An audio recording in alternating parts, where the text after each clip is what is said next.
అందరికీ నమస్కారం. ఆరోగ్యంగా ఆనందంగా ఉండాలంటే ఫస్ట్ సంబంధాలు రిలేషన్షిప్ కూడా మంచిగా ఉండాలి. ముఖ్యంగా ఫస్ట్గా మనం ఆరోగ్యంగా ఆనందంగా శారీరక మానసిక ఆరోగ్యంగా ఉండాలంటే ఫస్ట్ మన కుటుంబ సభ్యులు, ముఖ్యంగా మనం ఎక్కువసేపు గడిపేది కుటుంబ సభ్యులు.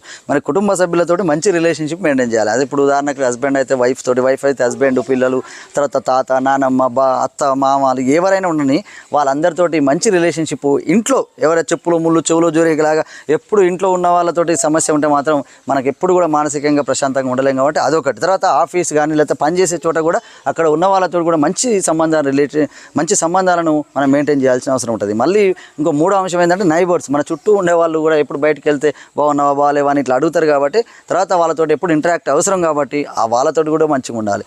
ఇలా సమాజంలో మన తర్వాత మన బంధువులు, మన ఫంక్షన్లు కానీ మంచి చెడులకు కూడా మరి పిలిచినా మనం పోయినా కానీ ఖచ్చితంగా మన బంధువులు, మన ఊరి వాళ్ళు, మన చుట్టూ ఉండే వాళ్ళు అందరితో కూడా మంచి సంబంధాలను మెయింటైన్ చేసినప్పుడైతే మానసికంగా శారీరకంగా మనం ఆరోగ్యంగా ఉండగలుగుతాం. లేకపోతే చాలా బాధలు ఉంటాయి. కాబట్టి దయచేసి ప్రతి ఒక్కరు కూడా మరి మంచి రిలేషన్షిప్ మెయింటైన్ చేస్తూ సుఖంగా సంతోషంగా బతకాలని మనస్ఫూర్తిగా కోరుకుంటున్నాను.